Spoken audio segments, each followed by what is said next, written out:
Good afternoon, beautiful people. Welcome to another episode of Kiko's Free Thinkers Forum. This is a special episode 64. We don't have a guest aligned for today, so I'm going to be the main speaker today. And the reason why that is because I have some breaking news. I'm going to release my dissertation as a book. I'm in the process of working with this right now. And part of this forum today is to get the ideas out. This is based on my chapter one of my dissertation. I'm actually going to link my dissertation into the episode description so people can see it if they want to read it, if they want to look over it. Um, my dissertation is entitled Defining Black Masculinities, Intersectional Analyses of Gender, Race, and Sexuality in Caribbean and Latin American Literature, 1955 to present.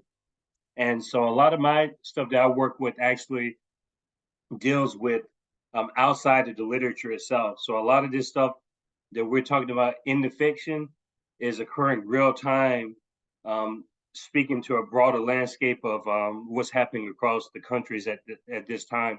And I'll tell you what I mean by that later. Today, the focal point will be Haiti, to a lesser extent, the Dominican Republic. We have some time constraints today because I have places to go. So I'm going to try to confine this to an hour and basically summarize, give you some important points of my first chapter of my dissertation. But again, I'm going to make this into an actual book. And so this is the way to get the ideas out. This is what I did to write the dissertation in the first place. Um, I used to do podcasts, not officially, but I used to do Facebook videos so people could see kind of what we do for a living, like kind of go into Kiko's world as far as like what we do, as how does the writing process go. And so you guys get some of that today, but you're also going to get a historical framework. Let me clear this up and say that I'm not a historian. I'm a lit specialist. So I'm more of a researcher than anything. I'm a researcher, and we teach foreign languages basic level classes, but we also teach literature classes, culture classes, and the whole nine yards. Historical components, whatever you can think of, we do. It's not just simply teaching basic level Spanish. We do a lot of other stuff. Our primary job is actually teaching the literature and not so much the language, the basic rudimentary level stuff that you're accustomed to when people think of speaking Spanish in the classroom, como estás, and all this stuff. So today is going to be a little bit more broad reaching. And I'll be honest with you, the Haiti chapter was the hardest chapter for me to write when I wrote my dissertation. It probably took longer to write my Haiti chapter than it did my chapters 2, 3, 4, intro and conclusion combined. I mean, the intro was pretty easy to write because I had already had a base with it, with my perspectives. But my chapter one was a monster because the book itself, I believe, was around 500 pages originally, and it's a very dense text. The text in question is called Mi Compadre, El General Sol. In English, this translates roughly to General Son, my brother. Um, and we will get a little bit into what that means, possibly. But it was originally written in French by a gentleman named Jacques Stéphane Alexis. He was born in 1922. He was a very important writer from Haiti. His dad was a diplomat, very connected with the Haitian community, like the upper echelon of society when it came to political power, and especially communist, very openly communist for the time, and that's going to be really important when we describe kind of the context of what I did in chapter one of my dissertation. And you're going to ask, how does it connect to anything, Kiko? Your literature that you're doing with Haiti is going to connect a lot, and you guys will see what I'm talking about. Um, just the historical framework and everything else, because a lot of people don't know about Haiti. Haiti's is a French-speaking country, but there's also a language called Creole. Haiti has its own language called Creole, and then you have French that is spoken too. But and you have um, your own cultural traditions in Haiti. You have Vodou, which we call voodoo in Anglophone countries, and Vodou is basically a branch of the Yoruba family of cultures, which originated from Nigeria. And this is, we're talking about before um, the implementation of the slaveocracy in the Caribbean and Latin America. So a lot of this Yoruba culture is coming from Nigeria, present day Nigeria, what we know as present day Nigeria. And the same thing happened to countries like Cuba with the Santeria, which is another family of a similar cosmovision, spiritual system that blacks had without the European influence. More so in Cuba, they called it Santeria because they literally had to hide their spirituality and stuff clandestine underground. They had to hide it behind the saints. That wasn't even the real word, Santeria. That was something that the Spaniards came up with. They called it Santeria. But all these traditions come from Africa originally, and most of them, a lot of the deities did not even survive the trip over across the Atlantic Ocean. So in Africa, you may have over 1,000 orishas, and orishas are basically like spirits that are part of this cosmovision, this system. And you have different ones. I know a lot of my audience may not be familiar with them. Iyamaya, she's she has a lot to do with maternity, birth at sea. You have Olarum. You have different deities within this system that we're not going to go into so much because the book itself doesn't really go into that as much. But this is just kind of a broad introduction to the audience that may not know a lot about Haiti and the Caribbean in general, especially the Francophone Caribbean, because my dissertation not only deals with Francophone, but it also deals with Lusophone and Hispanophone, which is the language base. Francophone being a French-speaking country, Haiti being a French-speaking country. And so that's what that comes from. Because I have to break this down to a general audience. I don't want to get too far in the weeds because some of these terminologies may be dense. But I wanted to say subscribe to Kiko's Free Thinkers Forum. It's free. It doesn't cost you a thing to subscribe to us. We're going to have lots of people on to discuss topics already. We're already 64 episodes in, and we have a plethora of topics that we've already covered. Anything political, some pop culture stuff, but not much of that. We deal with more serious topics on this platform, but we do a lot of third-party candidates. We do a lot of testing the system, anti-establishment sentiment. So we're not going to parrot a lot of the stuff that you see on the mainstream media. If that's what you're expecting, you're not going to find that on this forum. It's going to be more of an educational experience. We're not here to degrade other people's channels, YouTube channels. We're not here to degrade. We don't really care much about talking about the mainstream media. We know that the mainstream media is trash. So we build our own networking here and our own free thought and ideas so we can kind of expand as people and get away from the binaries so much. But anyway, that's enough about that. I want to get that out of the way. Again, tell your interested friends and families to subscribe to the platform. And this next 45 minutes, I'm going to try to condense as much as possible the history of Haiti based on the chapter that I wrote. Again, I'm not a historian, so I'm learning a lot of this stuff with you all. And so this is my attempt to sort of give back, show you what we do behind the scenes as far as the writing process is concerned. Now, my chapter was entitled The Mental Decolonization of Hilarious in Mi Compadre El General Sol. That's the Spanish version. Again, General Son, my brother.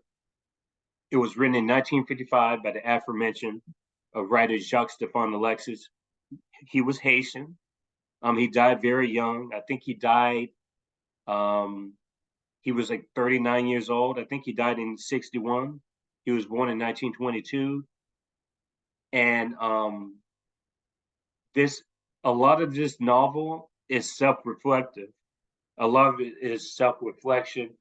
I wrote my version, but I read it in Spanish, the Casa de las Americas, the Cuban version of the novel. And people would ask, Kiko, why do you pick Haiti? And when you're in a Spanish program, or when you were in a Spanish program, well, the way I see it is that you can't separate the region from itself. Haiti very much influences the entire region. Brazil, the same, is not a Spanish-speaking country, but it influences the rest of Latin America, even though it's a Portuguese-speaking country. So the way my psyche is I put it all together in like a gumbo. There are differences, but there are also a lot of interconnected elements involved too. Haiti shares the same island with the Dominican Republic, which is a Spanish-speaking island. They're called Hispaniola. And so going into the history some, how did Haiti even become a country? Well, we know that the Haitian Revolution started 1791. Actually, if you want to be technical, it was the Saint Domingue Revolution, because before it was called Haiti, it was called Saint Domingue.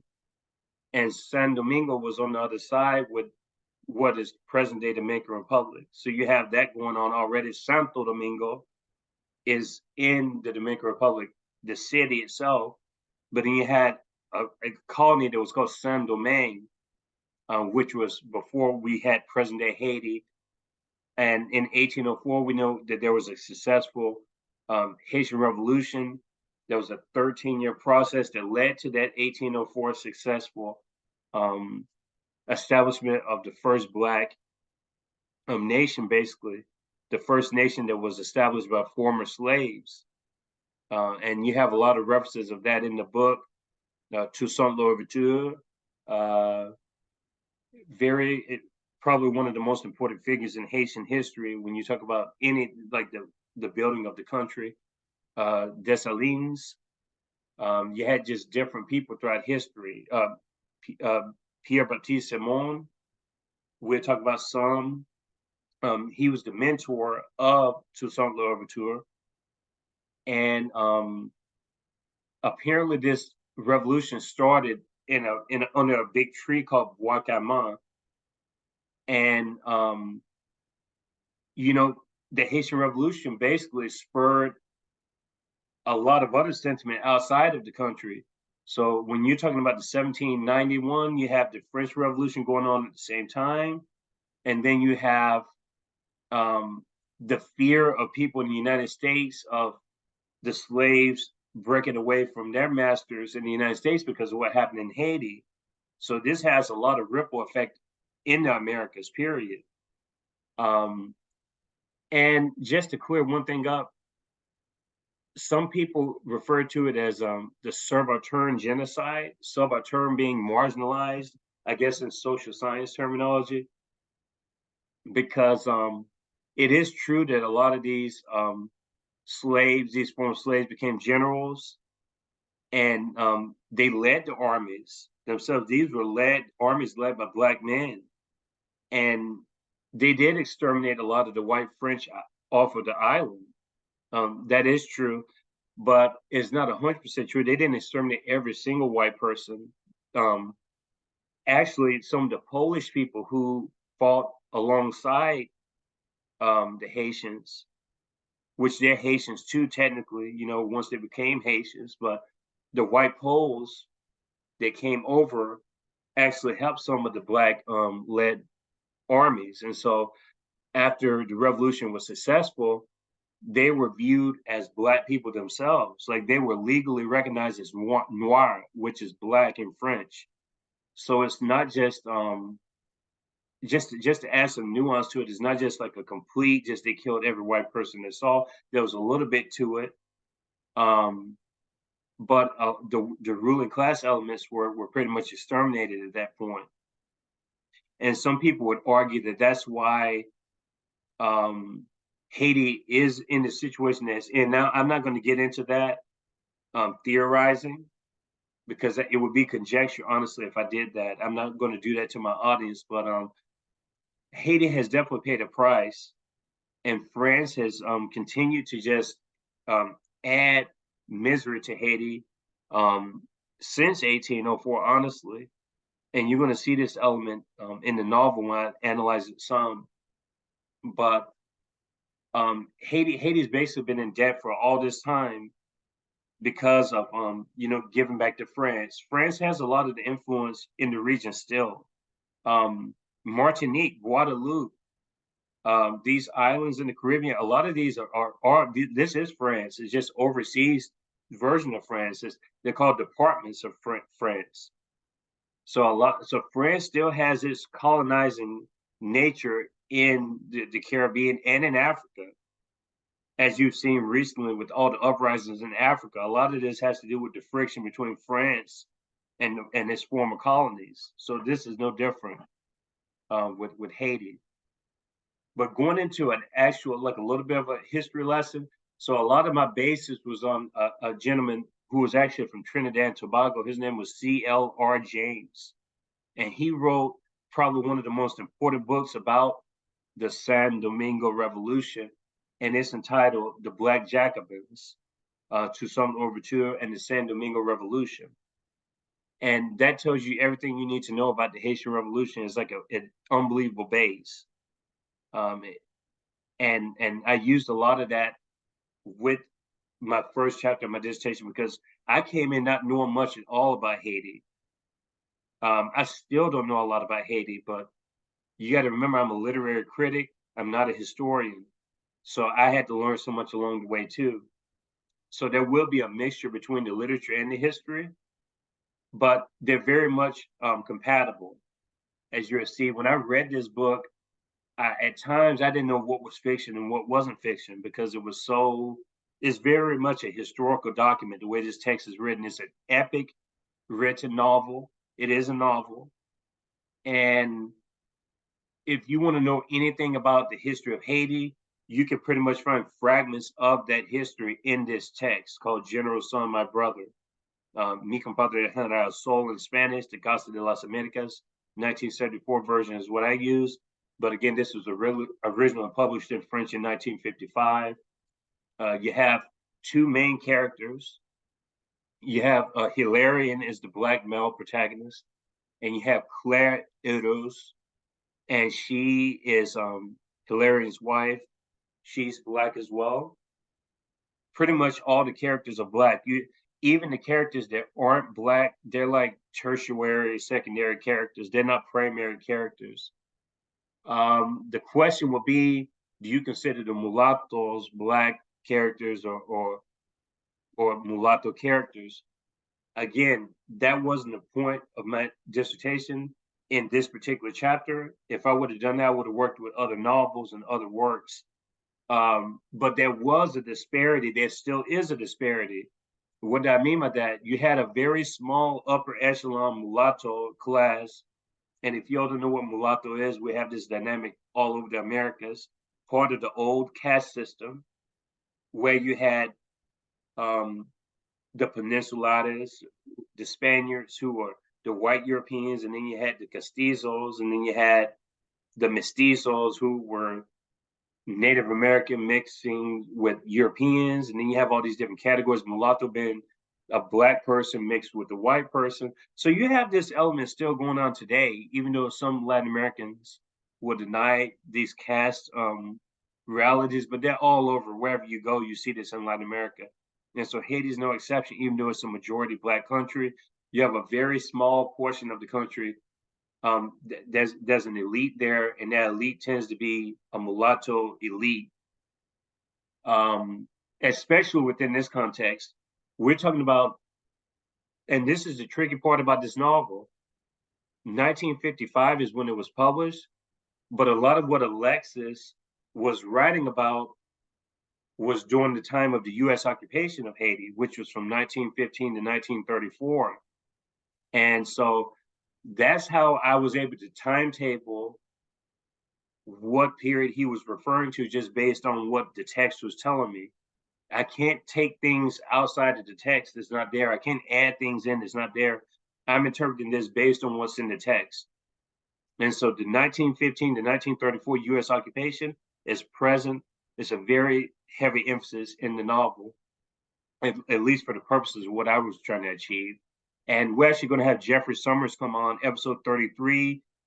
Go back and watch Jeffrey Summers. He talks about the Ukraine-Russia situation now, but he also published an article in 2016 about Haiti and the U.S. occupation period of Haiti. The U.S. occupied a lot of countries. The U.S. occupied Cuba. The U.S. occupied the Dominican Republic.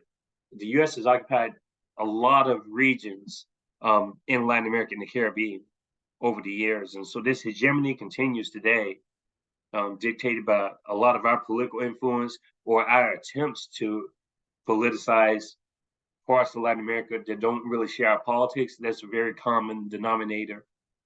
But I digress. So you have that going on.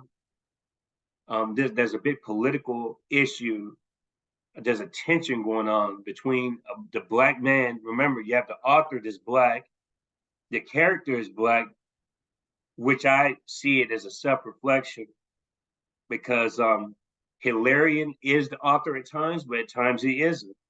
I'll argue that at times that Hilarion, the protagonist is Toussaint Louverture, the father of Haiti, that helped this successful Black-led revolution. That's my interpretation. And so, and that was a tough thing too when Dawn Duke, my dissertation director, when she was reading the dissertation, she was trying to decide, is that what you get from the text? Is that your interpretation of the text? Is that the author's words? So you have all these different voices within the text itself, which makes it harder to decipher. So you have to deal with all that. But so you have Alexis describing this political structure, this mulatto elite class, Stenio Vincent, Luis Borno, Elie Lecor, all these presidents during this period of time were all considered mulattoes. They were all mulattoes. They were all part of this super elite class. And the rest of Haiti was a socio-economically disadvantaged Black populace, a peasant class, basically. And then the political class is very much dominated by this elite mulatto small percentage. And so there's a tension there within the novel. However, that is the conflict that Hilarion has to deal with because Pierre, his mentor, is a part of the class, the mulatto class. So you have intersectional elements. That's why I say intersectional analysis, because you're not just dealing with race, you're dealing with social class, you're dealing with philosophies. Pierre is educated. Pierre Rommel, the character in the novel that serves as his mentor, is a mulatto. Jean Michel, the doctor, the psychiatrist that helps Hilarion because he's an epileptic, he's mulatto. So all these influential people in the novel that he has to cross paths with, they're all mulattoes. And so he can't just discredit that, but he also, I believe that's part of the reason why he doesn't ultimately adhere to the communist tenets of the book, because that's, again, my interpretation. I believe that Hilarion rejects communism in the book because it's too foreign for him. He doesn't understand it because of his class. He has a limit to understanding, or maybe he doesn't have a limit to understanding communism. It's just that's not his reality. It's not his social reality. And a lot of that is going on in the book where they sound like great ideas, and Hilarion says it to himself a lot of times. He's thinking through, communism sounds good. These ideas, they almost sound like they're from movies and books. He actually says that in one of the parts of the book. This doesn't relate to me. I'm from a poor neighborhood from Bois Verna. Basically, the kids were slaves. Like he refers to it as child slavery. That's how impoverished the people were. The kids were working. Everyone was working to make ends meet. And the first scene of the book that I interpret, there's a theme, is a scene where he steals a wallet from one of his neighbors or something. And I believe it's a justified theft because it just shows there's nothing going on in Haiti for the average person. There's no resources for anyone, so you had to resort to stealing. And again, that's my interpretation. I basically use that as a vehicle to say that um, it makes him more human because you start to realize, like, okay, yeah, he stole the wallet or whatever, but when you read it more, you hear about all the misery he went through as a kid. He doesn't know who his dad was. It never makes a reference to his dad in the novel. But again, I'm interpreting that Pierre is his symbolic dad, Pierre Rommel, who he ends up meeting in a prison called Fort Demange. Fort Demange was a prison that was established by the U.S. occupation. It was like a high security prison in Haiti, Fort Demange. And he ended up going to prison and meeting up with Pierre Rommel. He was one of his mates there in prison. But as you learn later on in the book, Pierre he um he tells Hilarion that they actually grew up in the same neighborhood. So again, you have all this storytelling element going on in the book, but he had a hard life. This whole book is fueled by a concept called marvelous realism, not to be confused with magical realism. Marvelous realism is meant to encapture harsh realities of the people. And honestly, reading this book is fiction, but it describes Haiti in such a grandiose way. Um, it's not really an exaggeration, just like the nature scenes that are described. The cultural elements, like it's basically a living document. This novel is, and so that's what I mean by marvelous realism. Is very super realistic. The way the book is, like the narrative, is very much very immense, vivid descriptions, but it's not from within a fantasy world necessarily. That's more magic realism, where there's within the myth of the novel. Marvelous realism is based more so on the realities of the people outside of the text, and so it becomes fiction because it's within the book, but it relates to a lot of real elements in society. And so when you read this book, you realize that this is a description of the Haitian landscape, of the Haitian people, of the Haitian economic situation. Um, I'm skipping all over the place because I don't have a ton of time with the limitations. But I want to say that there's a key point in the book where they have to leave Haiti. They, as in Hilarion and Claire, and then newborn kid, they have to leave the country. And I'm trying to think, does Claire have the baby when she's in the Dominican Republic? I think she may have been pregnant. I think she got pregnant in the Dominican Republic. Okay, so that's what happened. I believe, if I recall, it's been a while since I read the book. 500 pages, so bear with me. Um, but you have the Haiti, the Dominican Republic dichotomy constantly occurring, especially towards the middle of the novel, towards the end, which sets up the whole idea of the Parsley Massacre.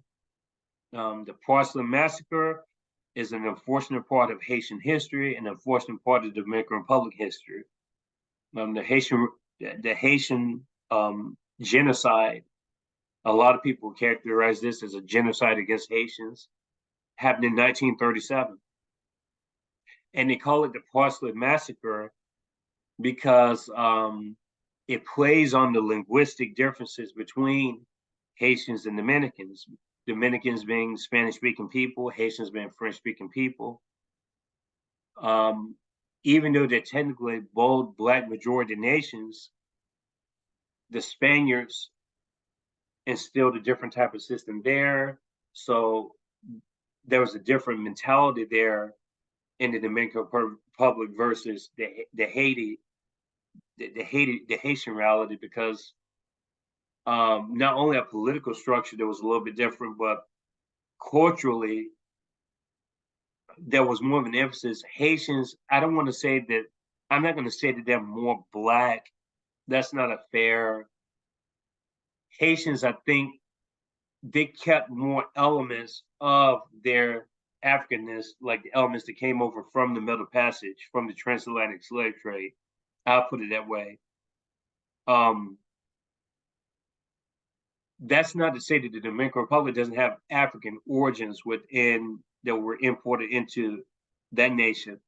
All I'm saying is that within Haiti itself, those elements were preserved more, in my opinion. Um, that's that's a question of relativity. Cuba has this issue, like where you have strong African elements in the country still, even despite the mass immigration efforts that were encouraged by the government around the 1870s, 1880s, because you got to realize slavery did not end in a lot of these countries.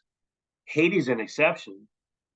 Slavery ended in Cuba way later than Haiti. 1886 in Cuba, 1888 in Brazil, 1873 in Puerto Rico. These countries, emancipations happened way later than Haiti. Like we're talking about 70 years plus later, like in some cases over 80 years later. So there's a difference in mentality. And so when you already have that establishment, it makes a difference in the mindset of the people. So even in the Dominican Republic, you have black majority technically, but the mentality is not the same because of you still had to deal with the issue of slavery. You still had to deal with the caste system, and the caste system was a little bit more complex in the Dominican Republic than Haiti. Not to say that there weren't complexities in Haiti either, especially with the social class and the racial frictions going on too with the petit bourgeois. Then you had the small elite, and then you had most of the country were honestly a part of the peasant class. Even in Haiti, even some of the whites were in that situation. But this sets up the whole idea of the Parsley Massacre. Parsley in Spanish is perejil, and the whole litmus test was used against Haitians when they were trying to migrate over from Haiti into the Dominican Republic during this period because of the lack of opportunities. Hilarious family, the house I think burned down, the business was destroyed, and so they were like, okay, we don't have any other option. We got to go to the Dominican Republic. And so they left and went to the Dominican Republic, uprooted everything in Haiti. And so they go there and they experience racism. They do. Um, they experience nationalistic um, differences. And that's the biggest thing when you start talking about differentiating people. Well, if both countries are black countries, then what's the difference? The mindset is the difference. You had a dictator in the Dominican Republic at the time by the name of Rafael Trujillo, Leonidas Trujillo, Rafael Trujillo, and he ruled the Dominican Republic for over 30 years. And he even I think he had a Haitian ancestry himself. I believe his grandmother was Haitian. So you have all these different ties, but he was trying to hide so much his Haitianness, the Trujillo, his blackness, and so he projected that on the people in the Dominican Republic to take that lead. Like, okay, we can't be viewed as Haitians. We're Dominicans now. We can't be viewed as those blacks. And so you have that key component in this novel, which justifies the genocide of the Haitians, because even the scene where there's a depiction of the massacre in the actual novel. I think there's another novel called The Farming of the Bones by Edwidge Danticat. She's a Haitian American writer. It documents the Parsley Massacre of 1937, the estimates of how many people were killed during the Parsley Massacre. Some estimates say up to 15,000 Haitians were massacred. Some say only 3,000. So, I mean, it just depends on what source you refer to. But basically, you get the picture that the Trujillo dictatorship was basically ordering these people to kill off these Haitians because they were viewed as disenfranchised, politically disenfranchised when it came to socioeconomics, and it highlighted the tension between the migration issues that still go on. Immigration is a huge issue, but the migration issue is really emphasized. And so, what happens? The perejil, the litmus test, Parsley, the word isn't pronounced the same way from a Haitian speaking person, the Creole speaking person, the French speaking person, for the Spanish speaking, the pronunciation of the word. So they use this litmus test, like Nazis did. They had these litmus tests that they used against Jewish people to prove how Jewish they were, to prove how Aryan they were. It's the same type of shit going on here. Um, and even the people that he meets, Hilarion, when he goes to the Dominican Republic, he meets a person by the name of Domenica Betanzas, which is obviously I think is a play on words of the Dominican Republic. And I concur. I think that she deceives him in the end. Um, but see, he has ties with the Communist Party of Haiti. Hilarion does. He knows Pierre really well. He knows Jean Michel very well. He knows a lot of the elites who are pushing these communist ideas, which is actually at the time is very new for Haiti because they're dealing with neocolonialism in the United States because they're currently occupied under the United States at the time when he's writing this. Not in 1955, but the period of history that he's referring to is within the U.S. occupation. These same plantations and these same fields where they're working the sugarcane during the Parsley Massacre are owned by U.S. companies. So you have all these elements stacked on top of each other, like everything is connected. The Dominican Republic was occupied by the United States, like I said before. So in a way, the U.S. was very much complicit in the Parsley Massacre because a lot of these lands where the people were massacred were owned by the United States government, and they were very much in the know. These people were friends with the Trujillo dictatorship. The U.S. government was very friendly with the Fulgencio Batista regime in Cuba before Fidel Castro got into power in 1959. These things cannot be viewed as isolated occurrences. They're unison because there's a relationship, there's a political relationship. The United States has a history of eradicating communistic elements from its soil. This is no exception. That's going on here. What's happening in the novel? Because you got to remember that Alexis comes from his dad's very much connected with the society. He's a diplomat. Alexis was a communist. A lot of these writers at the time had affiliations towards the Communist Party. A lot of these writers had overlap with the Harlem Renaissance writers. Writers like Jacques Roman, who was a Haitian. He wrote his masterpiece novel, The Masters of the Dude. And a lot of these people knew each other. Langston Hughes knew him. And so very much the Black writers at the time were connected with each other. Frantz Fanon, like some of the greatest thinkers at that time, they pretty much knew a lot of the leading political Black figures in other countries in the Americas. So the Parsley Massacre, don't want to get too much into that. We kind of know what happens. Hilarion and his family.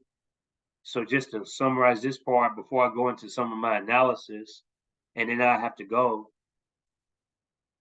He basically, so everyone dies.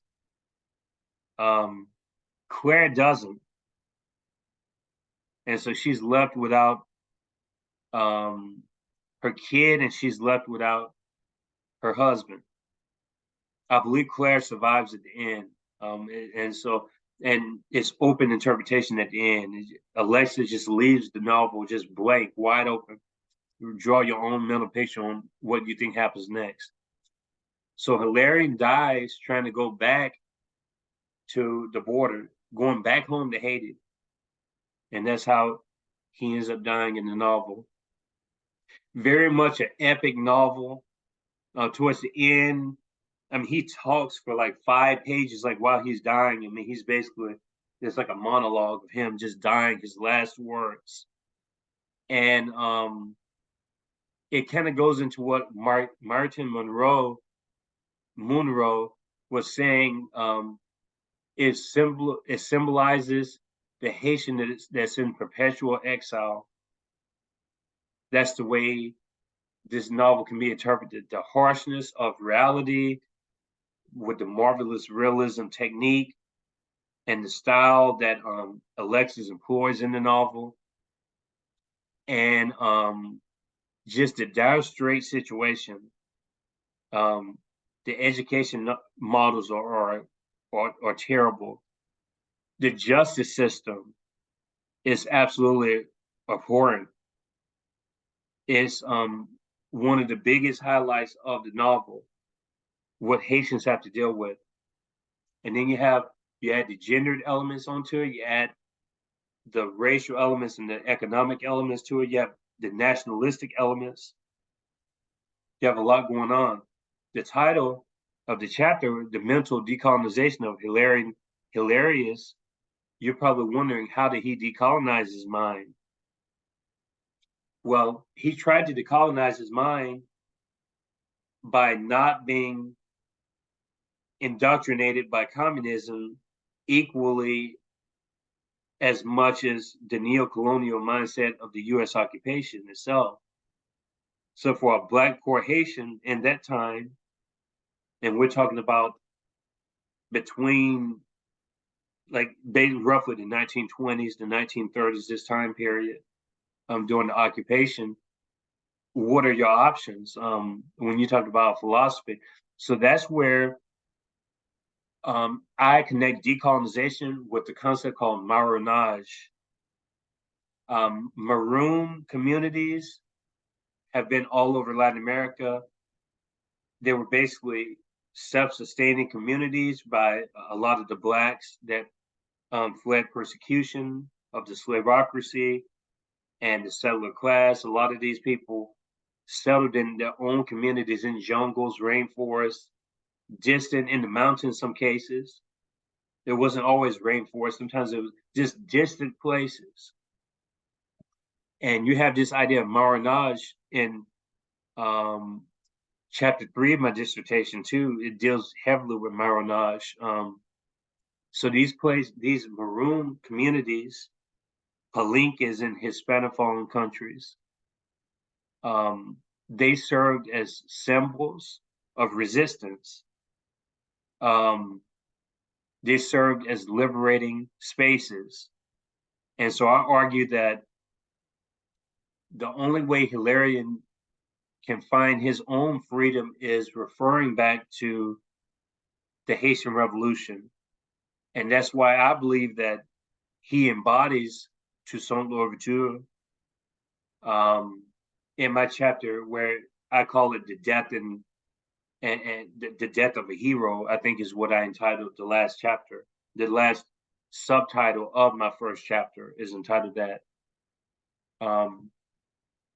And so he decolonizes his mind that way by rejecting neocolonialism and rejecting communism at the same time, and referring to a period of time that was more, I won't call it Pan-African, but it connected all Black Haitians.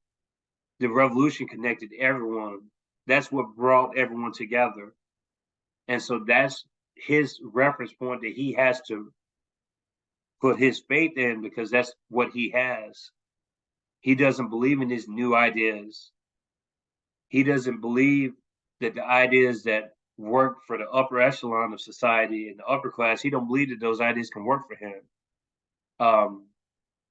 He decolonizes his mind because he does get a formal education from Pierre Rommel, even though Pierre is from a different social class.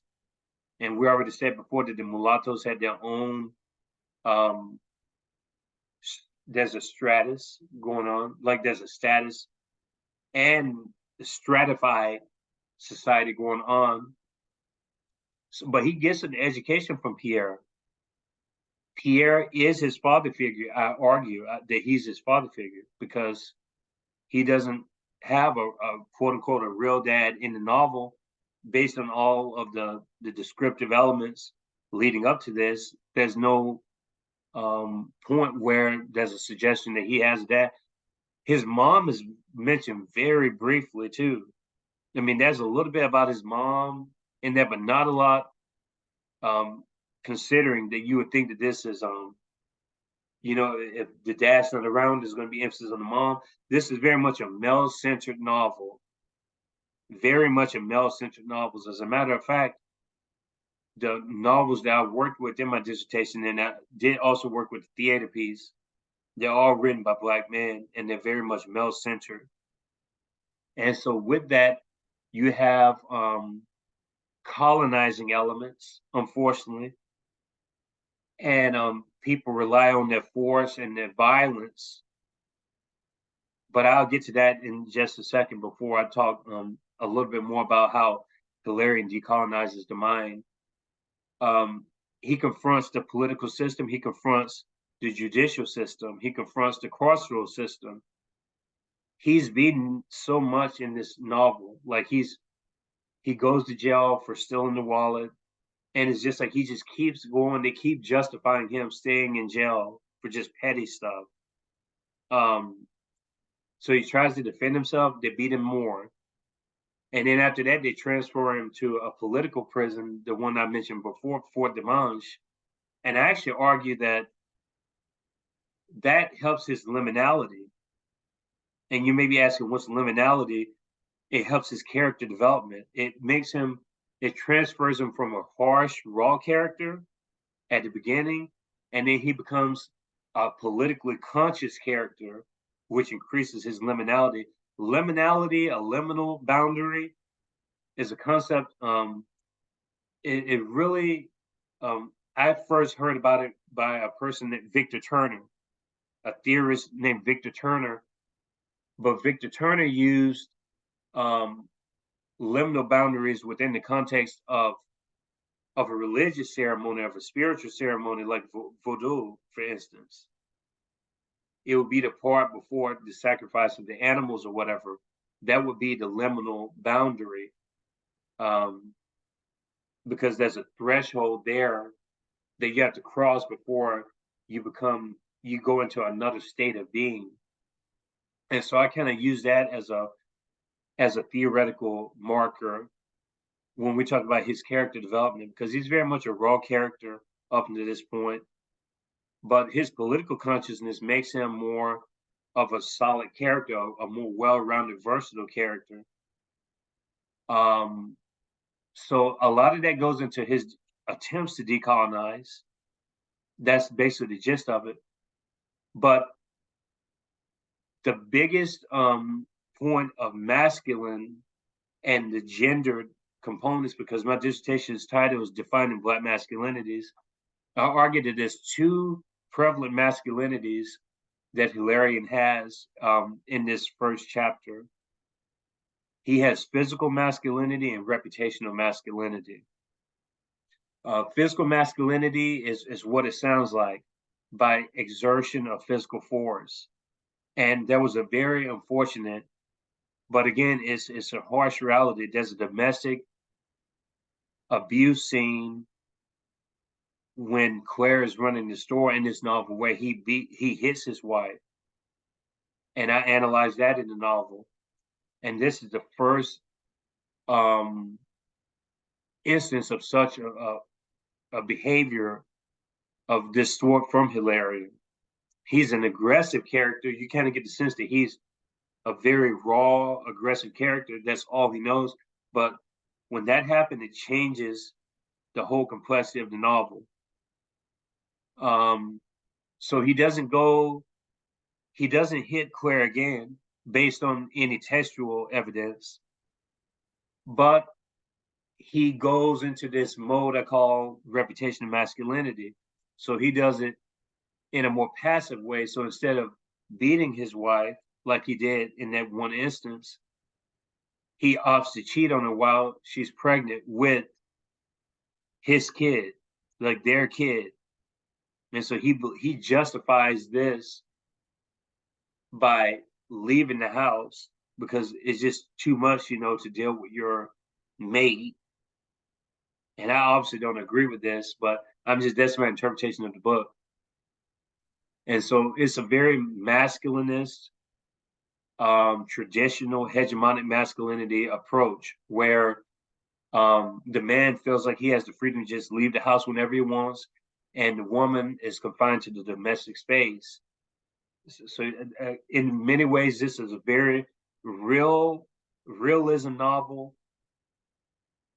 It's very much I won't call it a stereotype. It's a product of its time. When we talk about what we think of when we talk about traditional gender paradigms, because remember, this is before any men's studies, masculinity departments. That stuff happened in the 70s. And even the international women's movements weren't really strong during this period of time we're talking about here.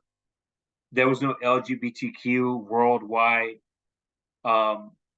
advocacy at this time. Like this is decades before any of that stuff was happening. Sure, you had a U.S. suffrage movement, but we're not in the United States. We're in Haiti, and so you have a whole subset of masculine elements and gendered components within Latin America, and then within Black Latin America, and more so within Haitian and Caribbean culture itself. And so he had this reputational element. So he protects the reputation of the family in a way because at least he justifies that. And the author is justifying this too, the way the narrative voice is. Because when he cheats on his wife, he's going to the underground because the prostitutes are part of the underground world, even within what we call the underground world of today, with the more liberating minds. There's still a stigma towards sex work and prostitution. Well, in this time, prostitution was very much an underground thing. And so by him doing the underground, he uses that to justify, well, at least I'm not doing it in plain sight. She's never going to know about this. She just thinks I'm going out with the guys, having a beer. And so again, I'm not justifying this, but this is what I'm analyzing. And it is a huge disparity when you talk about gender relationships, hegemonic relationships. Hegemony is a word that's used a lot in the dissertation. Power relations, power dynamics from Gramsci, Antonio Gramsci, the Italian philosopher, came up with this concept within the realm of cultural hegemony. Well, this is very much part of the rawness of the character of Hilarion. By any means necessary, even though they're both Black, they're both poor, they're both disenfranchised in many ways. And so this is the one element that's separated within these intersectional dynamics. So gender is an important portion of intersectionality. And I know people have heard that term before. That's the way I use intersectionality within the dissertation. I use it.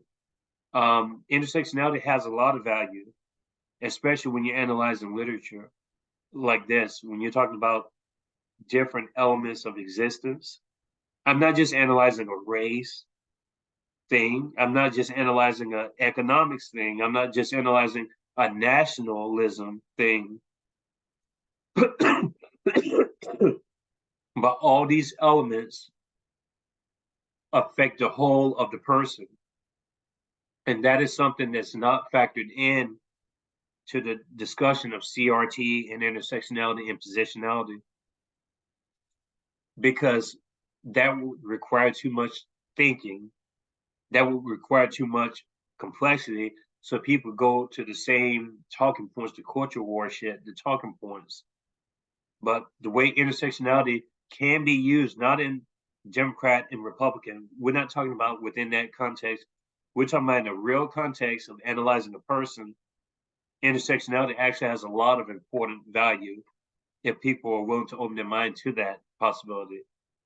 We're not talking about legality and law, CRT stuff from a group of people in the United States. This can be applied outside of that context. And that's what I did. So Kimberly Crenshaw did have some influence on my dissertation, but I took it in a different direction with intersectionality as an important base for certain chapters. And so that's where you really see the intersectional friction happen just on the gender. From a gender standpoint, you see it here. There's an unequal relationship. And the whole idea of intersectionality is that not one sole component can be the basis of someone's positionality, their position in the world. So it can't just be a race dynamic. It has to be several elements added in. And that's what real intersectionality is supposed to look like, just to clear that up. So I want to see what else I have here. I want to talk briefly about the just the system that Hilarion has to confront. And again, it's not a justification of his behavior. And I call out the behavior because it just proves a point. I'm defining Black masculinities. And unfortunately, toxic masculinity is one of the 5 tenets that I used and argued in my dissertation as far as Black masculinities are concerned. Emotive numbness was another element that I used to define Black masculinities. Contention with the white woman was not present in this chapter, but it was present in the other 3 chapters, the main chapters that I'm dealing with. So the Cuban chapter, I was originally going to write a Dominican Republic chapter, but it was going to be too long of a dissertation, including that one. That would have been the element with the white woman, the Black man, the relationship. But you see that in the Cuba chapter, you see it in the Brazil chapter, and you see it in the Puerto Rico chapter. Not in this one, but you have all the other elements there. Violence being a subset of toxic masculinity. And really the difference is that I break down, those are my kinds of reputation masculinity. It's something that I created.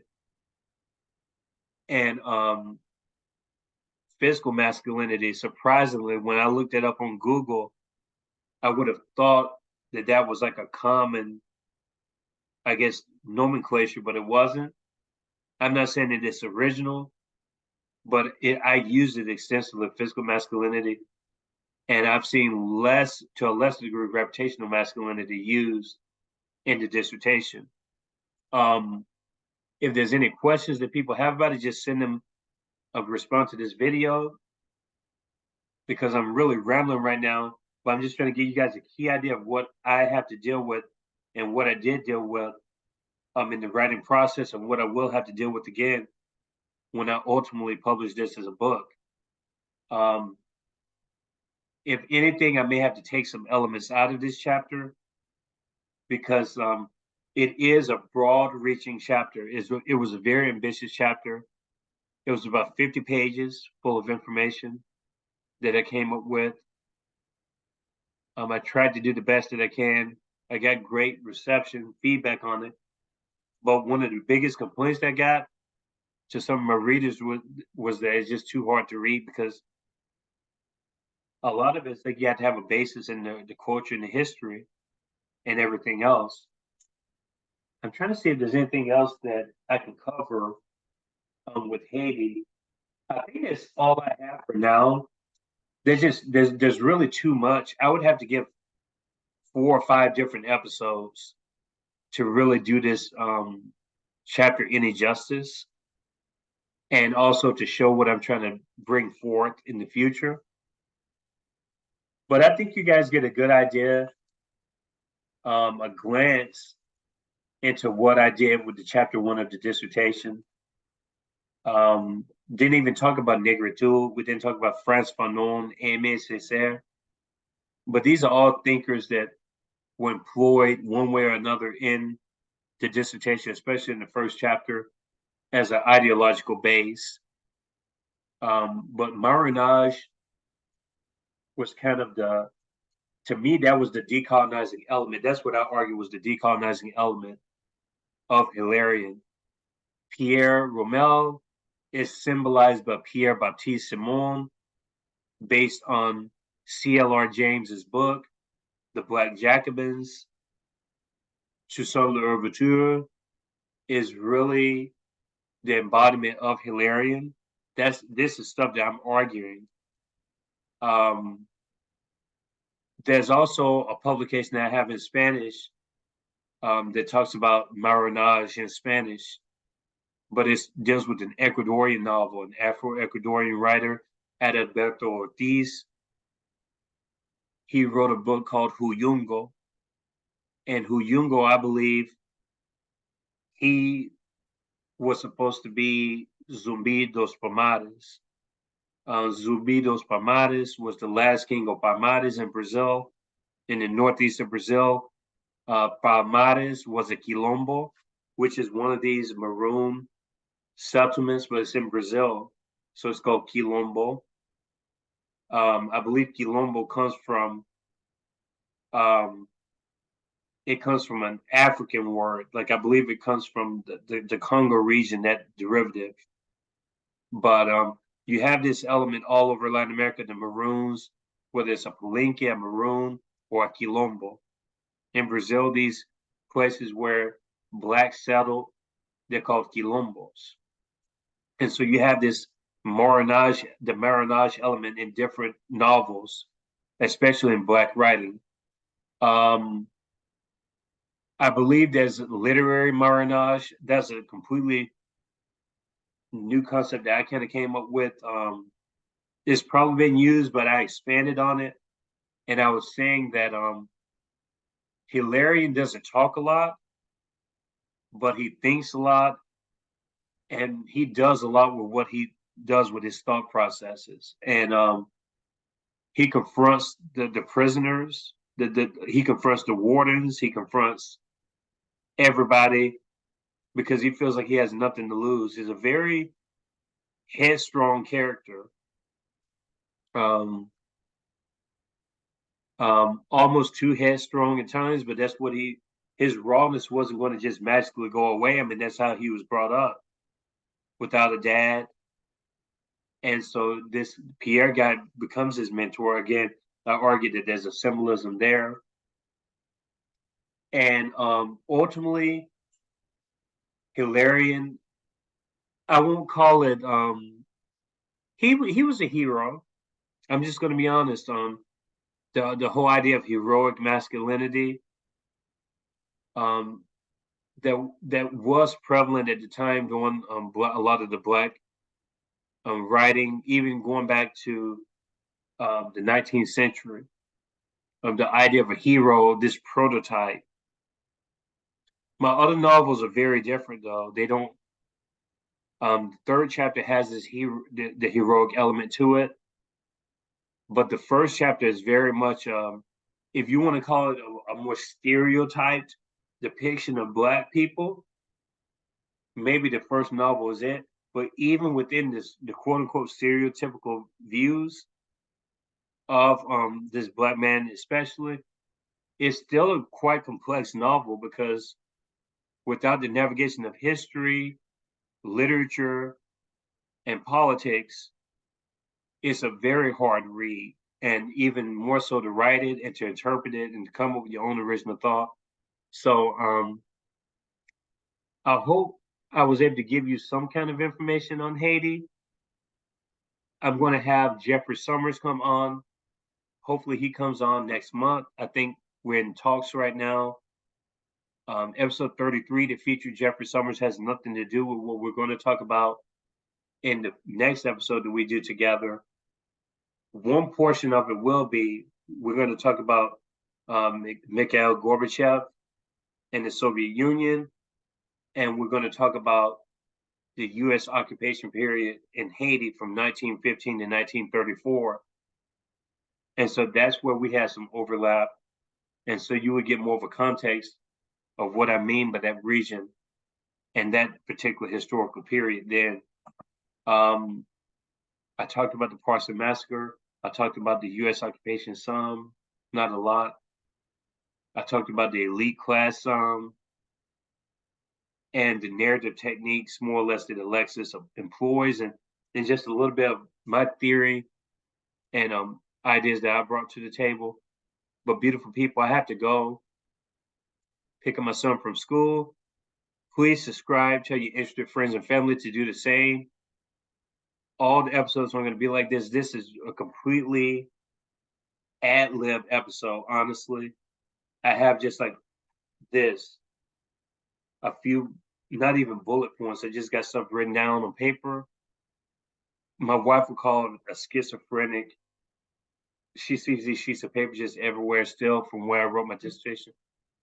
But hopefully this gave some value to the episode 64. I hope it was a great episode 64 for you. This was more reminiscent of what I did before I created a pod. But this is my way of thinking things through. And these ideas will become a book eventually. And so that was part of the reason why I wanted to do this, because it helps me out.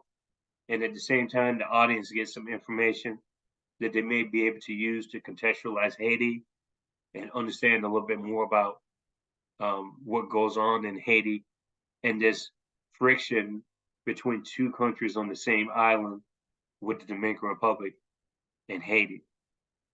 I didn't even talk about the expatriate mode strategy that I believe that the protagonist used so that he could hide his Haitianness and become Dominican, or at least be respected by the Dominicans. Obviously, that was unsuccessful, but that was an argument that I made that the way migrant was used in the novel is a very negative connotation. And so he opted to be viewed as an expatriate, living there, being already connected with the communists that knew the other communists in the Dominican Republic. And so that was kind of his gateway to get into the Dominican Republic. At least he thought that he could sort of fall back on those connections that he had in Haiti. And we know that that was unsuccessful for him. Beautiful people, episode 65, I believe. Let me check and see if it's episode 65. I don't want to get it wrong. Yes, episode 65 will feature Amira Napier. Episode 66 will feature Julia Hansen and Paula Ayasella. Paula Ayasella has been on the forum twice already. We're going to talk about the Palestinian American reality with Amira Napier in episode 65. Episode 66, we're going to have a Julian Assange panel with the two people I just mentioned, Julia Hansen and Paula Ayasella. And then we have episode after that, I believe will be 66, with Gavin Bondy running as an independent for President of the United States. And then they have around 15 more interviews towards the middle part and end of October, going into November. Very important contributions coming out to the forum. Some people known, some people not as known. But if you don't know these people now, you will get to know them. And don't forget that we're going to have a presidential forum in the month of December from independent and third-party candidates. Encourage everyone to subscribe for free. It doesn't cost you a thing on our official YouTube channel. We'll also have podcasting platforms, audio version, but we're really pushing the YouTube channel because we want to make this channel explode a little bit more. Beautiful people, I appreciate your support. Enjoy your day, and we will talk soon. Cheers.